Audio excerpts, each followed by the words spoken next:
economic cycles and business cycles have troughs and peaks. You know, it goes up and down. There's no smooth sailing. So you have ups and downs. These ups and downs are being exacerbated by the TB, the powers that be, and the attempt to protect the oligarchy beyond what market forces would normally entail. So instead of having peaks and troughs, we now have booms and busts, hence Boom Bust Blog. These booms and these busts are getting ever more exaggerated, ever more violent. Significant wealth can be made, but significant wealth can be lost at the same time. And it's getting to the point where market forces no longer rule the day. With that being said, we have yet to fully shake off the ramifications of the last bust, because we never allowed it to actually bust because of the protection of the oligarchy. And before the last bust has worn off, and it's been 5 or 6 years now, we have the next one, the next bust approaching. And the next bubble that I see is the education bubble. And interesting, people say, what's an education bubble? Does that mean you're learning too much? And quite to the contrary, many are not learning much at all, and are not learning much of value at all. And what makes this more dangerous than the previous mortgage crisis is that mortgages were taken out on properties. The mortgages were excessive against properties with either excessive stated value, a lie, or false value. But there was some value there. You know, I take out a mortgage on this building. The mortgage could be for $1 billion. The building's only worth, you know, $100 million. But, you know, at the end of the day, there's $100 million to recover off of this $1 billion mortgage. With the education bubble, you have certain groups, certain socioeconomic and demographic groups that are being preyed upon, where they want to seek a better way of life. Hence, they're going after degrees, certificates, other stated proof or forms of so-called education, and they're taking excessive loans out to attain this. These loans are, again, much too easy to get. You know, the underwriting is sloppy, and it's backed by the government like the mortgages were. So you have excess liquidity, and then these loans are taken out for these groups to get the diploma. Even if they successfully get their certificate, associate's degree, bachelor's degree, master's degree, PhD, etc., okay, the value of this degree is suspect. You know, a lot of the MBAs that graduate couldn't earn their way out of a wet paper bag. You know, despite that, they have bravado and false confidence that says, you know, I'm worth, you know, $100,000 upon graduation, please pay me this. The real value is, if you're truly worth that, then if you will put it into the marketplace, you can generate said $100,000. Even in the workplace, you'll find a lot of MBAs cannot do such, but despite that, they spend $120,000, $180,000, $200,000, $250,000 on their education.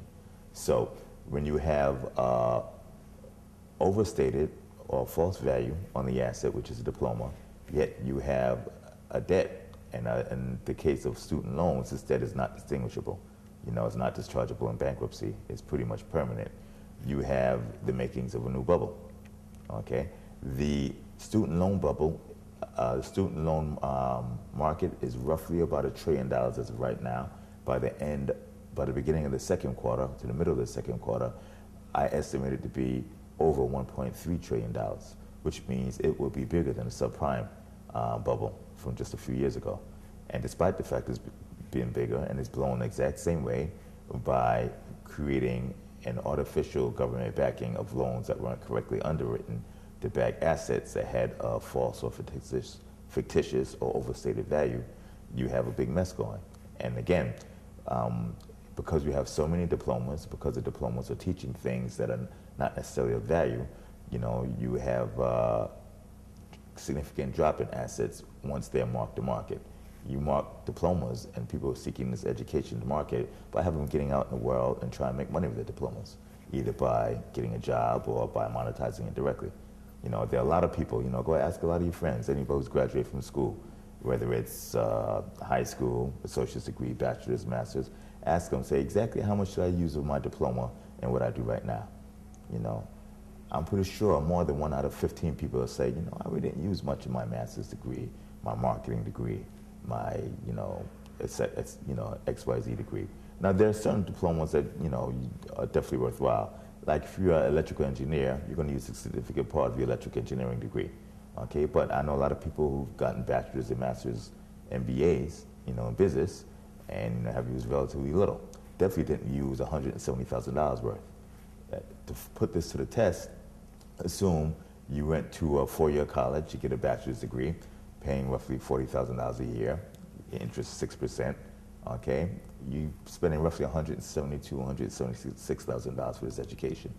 Okay, let's say it's for a master's in computer science. Okay, you compare this guy, right, who has $160,000 of debt, $60,000 in interest that's accruing from the day he graduates, unless he postpones it. Okay, but it's still accruing, just doesn't have to pay it immediately. And you compare this to the guy who took that $160,000, right? He put it in the stock market. The NASDAQ returned 98% over the last 4 years. And then he interned with Google for free.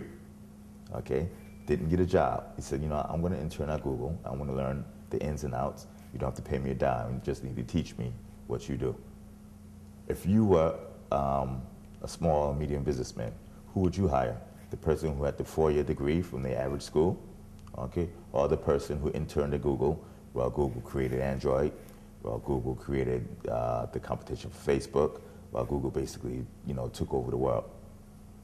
I think, person B is significantly more valuable. On top of that, right, he would have doubled his $170,000 in the stock market, okay? Even the stock market took a loss. Let's say it was a 50% drop, where he crapped out with the stock market shoot, okay? It's still, he would have had $80,000, right? Would have lost $80,000.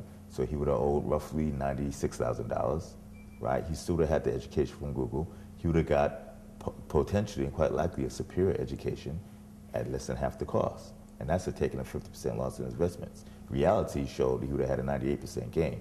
Of course, the way loans work, you don't have all the money up front. So most likely it'd be more like a 50% gain. But this is a hypothetical just to show you that most people, when they go for education, they don't think of their education as an investment. They think of the education as something that they need to get. I have to get this piece of paper because this piece of paper has value and I need to get it by any means necessary.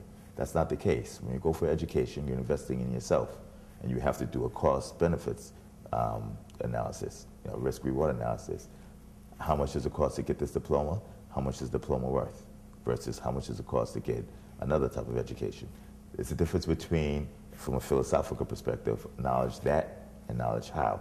Knowledge that is knowledge of facts, of bits of information, specific things. Knowledge how is knowledge on basically how to do things, okay? A perfect example would be universities and academia deal in knowledge that, and they peddle knowledge that, and they peddle it on a levered basis, which means they peddle it and they arrange for you to get loans to get knowledge that. Knowledge that and riding a bicycle would be knowing the physics behind pedaling a bike, right? And the forces that it takes to keep the bike balanced, okay? Knowledge how would be the knowledge of being able to get on a bike and actually riding it, okay? One is more valuable than the other from a economic perspective, particularly if you need to ride a bike, okay? Universities push knowledge that. The old apprenticeship system in the United States before the Prussian school system became popular was the knowledge how methodology. And I think it's the knowledge how methodology that created the basis of what made America great. Not knocking all schools and not knocking all academia, but the academic system as it stands now, from kindergarten up until PhD level, is broken in terms of creating productive, creative, innovative thinkers, independent thinkers, versus robots who specialize in rote memorization, memorizing things like times tables and facts and figures, versus developing the creativity, the curiosity, the inquisitive mind that comes up with the actual figures themselves versus memorizing them.